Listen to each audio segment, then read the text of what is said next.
From 1971 to 1979, people across the United States couldn't wait to watch CBS's All in the Family every week. Created by comedy legend Norman Lear, the show kept audiences laughing by making sure the loud-mouthed and prejudiced Archie Bunker always got his comeuppance by the episode's end. The controversial premise and willingness to address serious social issues put All in the Family right in the national spotlight, but these 30 behind-the-scenes decisions were what helped the show swim and nearly caused it to sink. The show was basically cancelled twice. Before All in the Family became a TV classic, it had humble beginnings. Originally, the show was going to be aired on ABC, not CBS. The production company created a pilot episode, but executives at ABC didn't like it.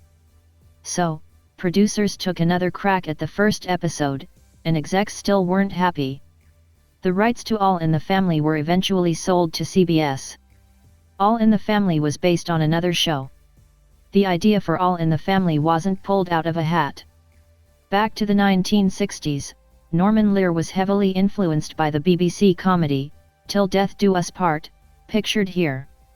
With this brief synopsis of that show, let's see if you can spot its similarities with All in the Family. The British sitcom revolved around a prejudiced man who shared his views unwillingly with his family in the house. Execs worked through a few different names. That first pilot created for ABC? It was not called All in the Family. The show was originally called Justice for All, which sounded more like a courtroom drama than a sitcom. ABC's second attempt called the show Those Were the Days. At last, when CBS bought the show, it earned its iconic title. The theme song had legendary creators. The theme song, which was called Those Were the Days and sung by Archie and Edith, was not created by just any studio schmuck.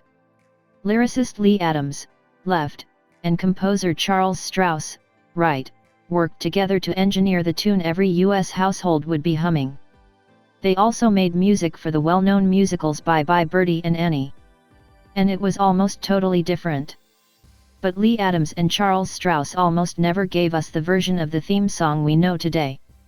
Only after producers couldn't find the money for an orchestra rendition of Those Were the Days did they bring in Carol O'Connor, Archie, and Gene Stapleton, Edith, to sing an off-key rendition.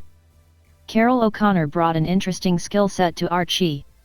Casting for the show proved to be quite the adventure, but executives certainly nailed Archie Bunker, the blue-collar, cigar-smoking family man who always knew the wrong thing to say. The character often spoke his politically incorrect and prejudiced thoughts, but this was nothing like the actor, Carol O'Connor. His liberalism and strong acting abilities helped him make Archie entertaining. But O'Connor almost didn't get the part. In the beginning, Norman Lear initially wanted someone else to play Archie, Mickey Rooney. But after learning about the role, Mickey Rooney was rumored to have been uncomfortable. He agreed with critics that Archie was too controversial. He didn't want to play the man at all. It took time to find Rob Reiner and Sally Struthers. It took All in the Family a while to find the right actors for its liberal characters.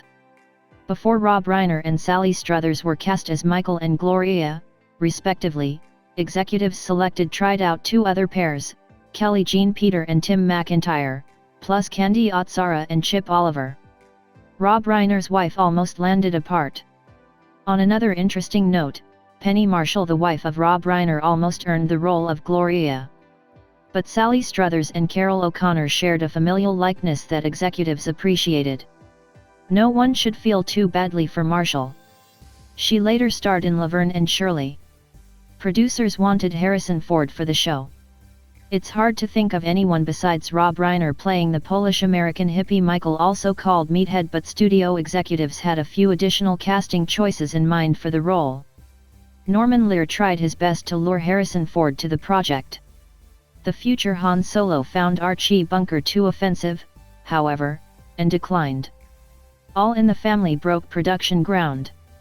As shows in the 70s started using laugh tracks, Norman Lear adamantly defended the live studio audience he refused pump fake laughs in. He was so proud of this that every episode of All in the Family bore the end note, All in the Family was recorded on tape before a live studio audience. CBS worried about the first episode. Before the All in the Family pilot finally aired, CBS was terrified of the potentially offensive material Norman Lear was about to deliver via Archie Bunker to most of the United States. Network executives ordered a huge team of operators to man the phone lines when the episode aired, waiting for consumer complaints. CBS knew Archie was controversial. And when the show finally aired, did the phones ring off the hook with viewers livid about Archie's bigotry being broadcast on primetime TV? No. Almost no one called to complain. Maybe that was because CBS added in a disclaimer at the start of the pilot to save their butts. People did call about the theme song. Back during the debut season, CBS worried audiences would be unsettled by the show's topics, but it was another matter entirely that caused the phones to ring. Audiences had a hard time in comprehending the last lines of the opening theme song. The calls became so frequent, the sitcom had to re-record the song. Archie Bunker was misunderstood by a lot of people.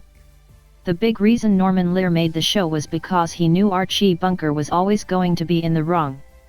In every episode, someone would correct him or reprimand him or tried to.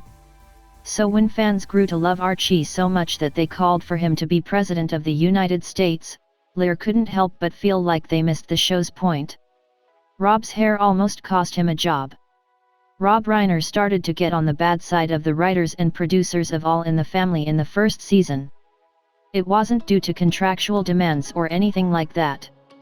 Reiner's hairline was receding, which didn't make him look like a hip young guy. Producers handed him a hairpiece.